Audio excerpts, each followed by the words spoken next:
Welcome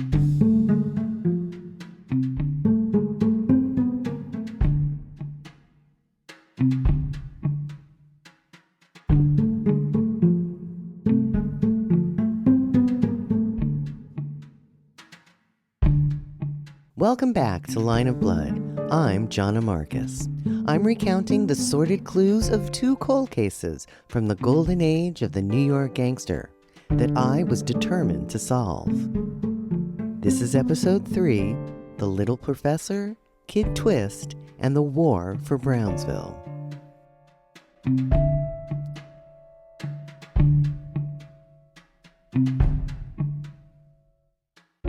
So last time we learned that the family received a threatening phone call just days after Uncle Abe's murder. The voice on the other end of the line had said, "If anyone tries to find out what happened to Abe, we'll kill the whole family, starting with the children." I found this threat to be absolutely bone-chilling. I mean, no wonder the family was so scared and had remained silent for decades, never mentioning Abe's name or speaking of the past. Maybe that was the reason my father had been sent away to those schools at such a young age. And even 25 years later, Cousin Leo always sent his daughters away to camp in the summertime. As he said, no Babchick relative should just be hanging out in Brooklyn if they don't have to be. The threat also proved this was a situation of incredible magnitude. I had to know what it was all about. I became more and more driven to really understand who Abe had been and how he had become part of a dark underworld that led to his ultimate demise.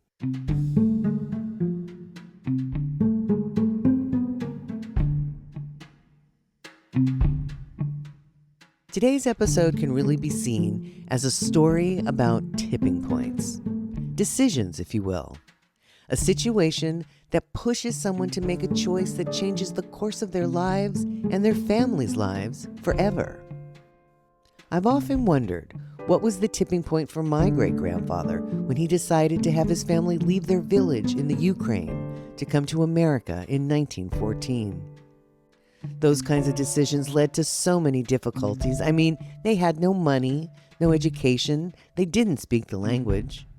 And we all know those familiar immigrant tales of working in a sweatshop for 14 hours a day, trying to make a living so that their children could have a better future. But what if they didn't choose to do that? What if they made different choices that led them down a different path? For instance, the gangsters or the racketeers. Well, think about this.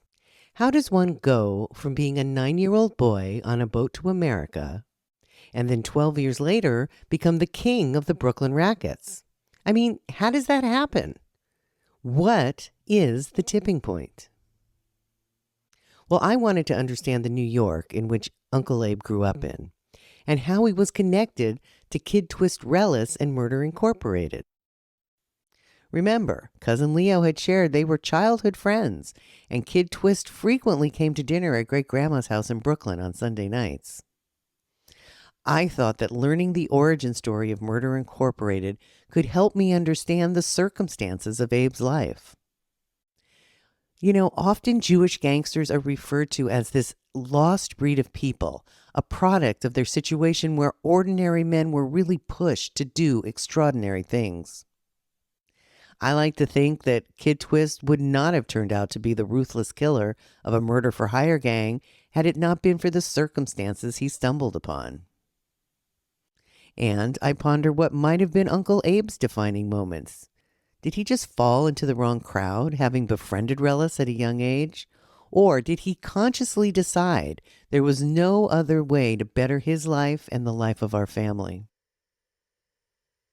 As I put together all the pieces of family stories, combined with census and immigration records, and written histories of Jewish gangs, a picture started to form of who they were that long ago time in New York City. So I'm going to tell you how it all started. Are you ready? Here's the origin story. Frankie, Abe, and Grandma Ray came to America in 1914. The family settled in the East New York section of Brooklyn. Abe was 9 years old at the time, and he saw his father stagger home after a 14-hour workday in a factory. Yet, Abe must have also seen the well-dressed, pinky-ringed men of the neighborhood collecting money on the street corners. They were the mobsters. They were the Jews who would not be victimized any longer. We like to call them tough Jews. They would make it out of the ghetto at any cost, and they were willing to fight back and grab their piece of the American dream. Abe also heard his father grumble about how he refused to work for anyone any longer and saved all his money and started to buy up these small lots around Brownsville, where he finally built the family home on Avenue B. I can imagine that the lessons for young Abe must have just been fraught with gaining independence, work for yourself, get what you can, support the family. So around the corner from the Avenue B home lived another Abe, Abe Kid Twist Rellis. Now, these two Abes grew up together and they were close pals. And according to Cousin Leo, great-grandma thought Rellis was, quote, such a nice boy. What a mensch. So upon graduation of the 8th grade, Uncle Abe was given the title the Little Professor. He was very intelligent and had gone farther in school than any of his Babchick siblings thus far. Grandma Ray, she only had a 4th grade education. So soon after leaving school, Abe took a job for a short time selling pretzels at Ebbets Field during the ball games. Rellis, on the other hand, well, he was arrested for stealing $2 worth of gum from a vending machine. In the days of penny candy, that's an awful lot of gum. Can you imagine him running away with 200 gumballs? Oy. Well, Rellis was caught and sent to a children's reform school.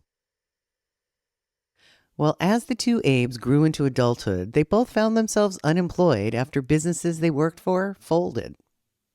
Well, now they had a lot of leisure time on their hands, and Uncle Abe and Rellis, well, they ended up haunting pool halls and candy stores. These were really the local stomping grounds and social clubs for young Brooklyn boys. Back then, the Brownsville neighborhood was cramped and congested. The young kids, they were really trying to Americanize themselves, and home life, well, it just felt unbearable with parents who were stuck in the old ways. So this led to more and more kids really hanging out on the streets.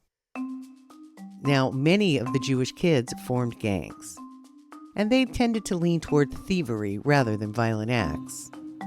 But many of these gang kids did grow up to become masters of their craft. So in this backroom culture of pool halls and candy stores, social success was everything. It equaled power, because the right relationships on the streets added to one's clout, and it was all about doing favors for those who were more powerful. Well, in the late 1920s, that meant the Shapiro brothers, Irving, Meyer, and Willie Shapiro. They were a group of American hoods who controlled the Brooklyn rackets. If you wanted any part of the street action, it started by doing favors for them. So Rellis started committing petty crimes for the Shapiros. It was little stuff like minor theft and breaking and entering. But Rellis was arrested on one of his missions and sent to the Elmira Reformatory upstate. He was pissed that the Shapiros didn't step in to help. You see, usually if you worked for a kingpin, they would bail you out. But the Shapiros, they left him in the reformatory. So during Rellis's 2-year sentence, he started plotting how he would work for himself. The plan was simple at first. He planned to do some number running on the side. When Rellis was released, he and his chums, which included Uncle Abe, jumped right into making money for themselves, keeping their side business out of sight of the Shapiros. It was at this time, when Uncle Abe was about 23 years old, that the first newspaper reports actually appear about him. He started as a policy collector for Rellis, and then he worked his way up, being promoted to the thumbs-up man because of his wide acquaintance within the neighborhood. You see, whenever Rellis talked to a possible prospect, Abe would give the thumbs-up gesture if the stranger's rating was okay. Abe was like the Dun & Bradstreet of Brooklyn. So as they became more successful, Rellis and his gang, they got cocky. They added to their list of enterprises the beer racket, loan sharking, and muscling in on the Shapiro's slot machine business. Well, Rellis and his pals would install slot machines and pinball machines in the back rooms of local candy stores, and then they'd receive a cut of the earnings. Now, back then, it was believed that pinball machines actually bred crime and juvenile delinquency. It's hard to believe, but that's what they thought back then. By the late 1920s, the prosperity of Rellis's group and their encroachment on the Shapiro's territory, well, it angered the brothers Irving and Meyer to absolutely no end. They realized they needed to stamp out Rellis and his gang. So Meyer decided to send an undeniable message. He kidnapped and viciously assaulted Rellis's girlfriend before letting her go. Revenge was imminent and necessary for what the Shapiros had done, and Rellis no longer wanted to hide his rackets in the shadows.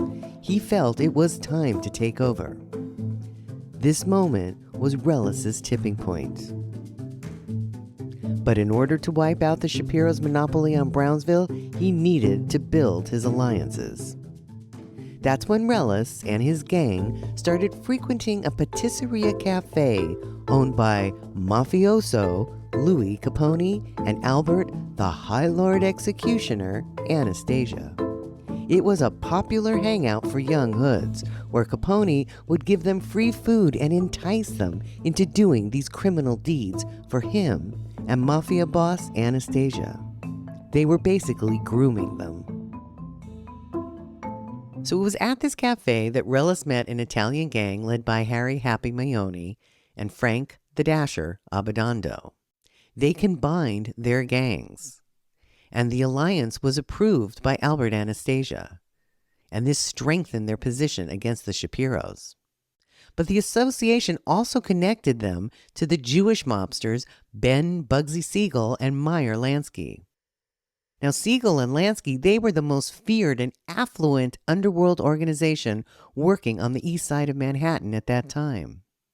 So under this watchful eye of the mafia, Rellis's new combination, combined with Harry Happy Maione's gang, was in business.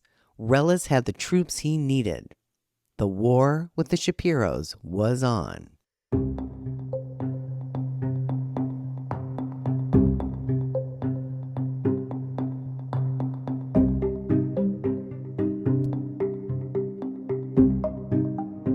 It's 1930, and Rellis, he makes the first attempt at revenge on Meyer Shapiro for the rape of his girlfriend. Rellis's newly formed gang was now known as the Brownsville Boys. They shot Meyer Shapiro while he was standing in front of a restaurant one night. But Meyer survived, and then his brother, Irving, retaliated with a plan to completely exterminate Rellis and his men the following week. Well, Rellis was shot in the back, and his comrade, Happy Maione, had the tip of his nose blown off, and others were injured as well. The papers, they called these the slot machine wars. But you know what? Everything quieted down as Rellis and Maione recovered from their wounds. But a year later, in July of 1931, the war was back on.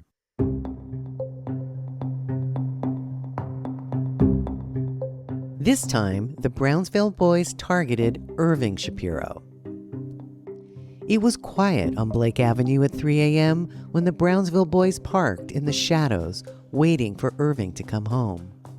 When he arrived and reached for his house keys, the silence was broken by 10 rounds of bullets. Irving died instantly. Well, Meyer Shapiro, he swore he would avenge his brother's murder. Sawed-off shotguns, spattering bullets, screeching tires became the norm all that summer between the two rival mobs. 2 months later, Meyer was killed. Rellis, Happy Maione, and 2 of the other Brownsville boys were arrested for the murder, but were released due to lack of evidence. Eventually, the third brother, Willie, was killed as well. With Kid Twist's revenge complete, he and his gang were now free to completely run the rackets in East New York. They made their home base a candy store. Upstairs on the second floor, they plotted and planned their various endeavors. The candy store proprietor was an elderly woman named Rose. She ran the bail bond racket for Relis and also managed his loan shark intake. Often known to keep a light burning till the wee hours so the Brownsville boys could find their way home, the infamous candy store was nicknamed Midnight Roses. Now keep in mind the Brownsville boys were just running rackets until they had exterminated their rivals. The revenge for his girlfriend's rape and the desire to run Brownsville had been Relis's tipping point. That was when he went from racketeer to murderer. At this point, Uncle Abe is now in his mid-20s. He was arrested several times for lottery running, consorting with other criminals, and possession of a gun. But the charges never stuck. How much of Relis's mayhem was he involved in? Well, we just don't know for sure. But we do know he grew up in the Relis gang, and this was the world he lived in. So you may be wondering, how does this all fit in with the Italian mob? Well, here's my 2-minute version of modern Italian mob history. Ready? Here we go. At the same time that Relis's gang was coming up, the bloody battle between the two Italian-American mafiosi was coming to an end. These were known as the Castellamarese Wars. Now, this is really interesting. The underlying tone of the war was a generational divide between the old world Sicilians and a younger, more forward-thinking group called the Young Turks. Now, the Young Turks, who were run by Lucky Luciano, embraced the idea of multi-ethnicity as the future of organized crime and how it should move forward.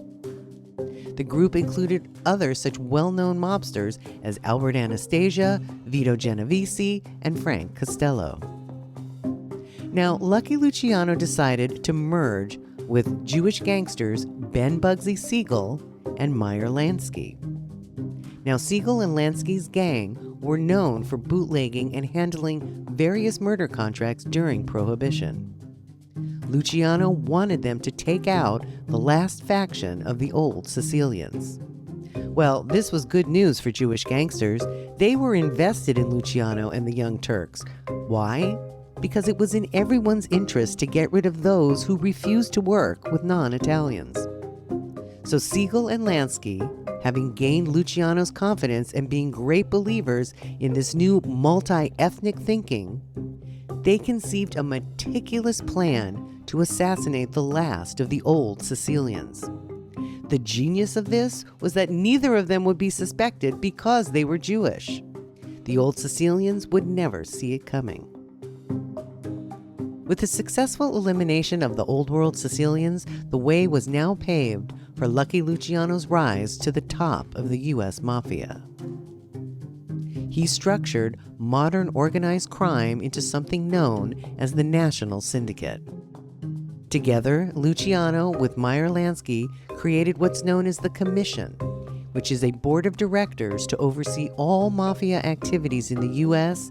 and to mediate disputes between New York's 5 families, as well as Al Capone's Chicago outfit. During the Commission's first gathering in 1931, Jewish and Italian mobsters actually came together for the first time, and a new chapter in American crime had begun. So now let's bring this all back to our story. Bugsy Siegel, Meyer Lansky, and Lucky Luciano created the idea of a network of assassins that would do the Commission's bidding to keep everything in order and to keep the bosses out of the fray. This network was run by Louis Lepke Bachelter and Albert Anastasia.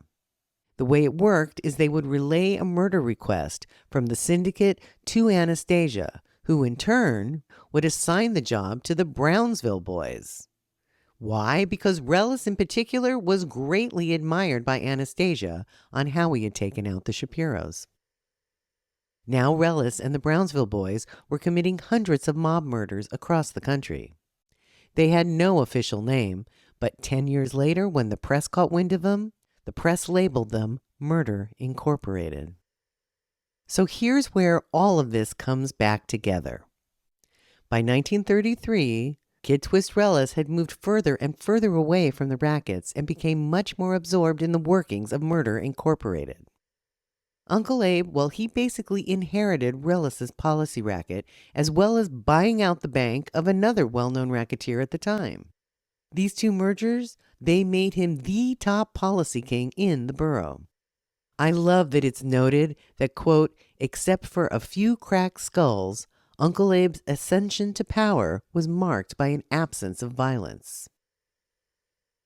Many in the family were told that Abe was in the restaurant business, and from what we know, he did own a couple of delicatessens. Uncle Abe, he is remembered as being quiet and serious, yet also generous to a fault. Everyone who knew him absolutely loved him. During the height of the Depression, almost 1 million people were unemployed in the metropolitan area. But Abe, he took care of those he could. He hired all his childhood friends from the neighborhood. He set up his brother-in-law Mudsie with a deli, and he put his younger brother through law school. Notably, Abe refused to marry, as he felt no woman should have to live the life that he had chosen for himself. Abe loved the prize fights and he loved to gamble, and he was known to gamble as much as $100,000 in a night. My goodness, that is over $2 million in today's money that Abe was gambling on a dice game. I mean, the amounts of money are staggeringly astounding. So here's an interesting little tidbit. Jewish gangsters never really saw their profession as something to be passed down to the next generation. They just wanted in, make the money, and get out. Now, this was unlike the Italians, who saw their underworld business as really a legacy to stay within the family. This immigrant generation of Jewish gangsters, they really wanted a life free of crime for their children, nieces, and nephews. Abe had managed to stay out of jail for his illegal policy racket and gambling ring. But that all came to an end in 1938. He was convicted on 2 counts of conspiracy to conduct a lottery. He was fined $500 and then sent off to the workhouse for 9 months. Meanwhile, Relis became known as Brooklyn's #1 bad man. By the late 1930s, he had been arrested 43 times. He was often mentioned in the newspapers, and cops were well aware of Relis. They were often stopping him for simply driving around or leaving his usual hangouts like Midnight Roses. Relis and the boys were picked up for anything from vagrancy to suspicion of murder. But most of the time, the charges never stuck. Relis had served several small jail terms and had been charged with homicide 5 times, but was never, ever convicted. Relis, well, he had a real sarcastic sense of humor, and he's quoted as saying, "Ha, I guess I'll have to walk around with a bail bondsman all the time, huh?" He said this to police during one of his arrests. Well, by the spring of 1939, Abe was released from the workhouse and back to business as usual. But this wound up being just a few short months before everything started to unravel for the Brownsville boys, aka Murder Incorporated. Here's what happened. There had been a massive 2-year manhunt for the Murder Inc. CEO, Abe Babchick, and he finally surrendered to authorities. This meant that the Brownsville boys had lost their biggest ally. It would be very important to keep Cosa Nostra, Albert Anastasia, very happy. So when Relis was ordered to get rid of a petty crook, well, he did just that. But Relis was soon arrested for the murder, and this time, there was no easy way for him to wiggle out of the allegations. Kid Twist Relis has been portrayed in the history books as a ruthless, cold-blooded killer and a psychopath. Now juxtapose that with his family members who remember him as a generous, well-mannered mensch. He was probably a little of both. Mostly, he deeply loved his children, so much so that the Brooklyn District Attorney's Office and its detectives were willing to bank on it. When Relis's wife, now pregnant with their second child, begged him to talk to DA William O'Dwyer to avoid the electric chair. Well, Relis decided to turn state's evidence in order to save himself and his family. He was quickly whisked into protective custody and gave up all of his chums from Murder Incorporated. Now, as for Uncle Abe, he was now the czar of the Brooklyn rackets, and he remained untouched, at least for the time being. So today we really have talked about choices that Relis made that led to him becoming a vicious murderer who ultimately gave up all of his friends to go to the electric chair. Uncle Abe, well, he was the one that was left untouched. He was now out there, all alone. Did Uncle Abe have a tipping point like Relis? It's hard to know. Relis's tipping point was personal. My father and I often contemplated what Abe would have been like if he had lived. He was smart, generous, loved, and very, very wealthy. Who would he have been if he had chosen a different path in his life? Sometimes I wonder why anyone chooses that path, but back then, survival of the family was everything for immigrant families. And I wonder, could it be that after so much oppression in the old country, that they now were actually on the other side of the guns, and they could live their life free and make whatever choices they wanted to? Maybe that was part of the appeal. So you may be wondering, whatever happened to Relis? Well, 6 weeks after Uncle Abe's murder, Kid Twist fell from the window of a hotel to his death. Now, this was while he was under heavy police guard about to give a testimony against Cosa Nostra Albert Anastasia.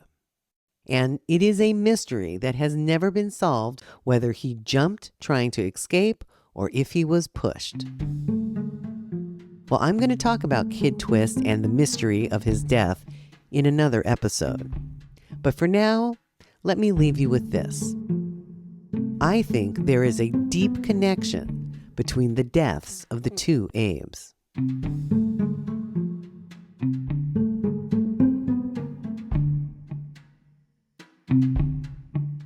Join me, Jana Marcus, next time as we continue the baffling cold cases in Line of Blood.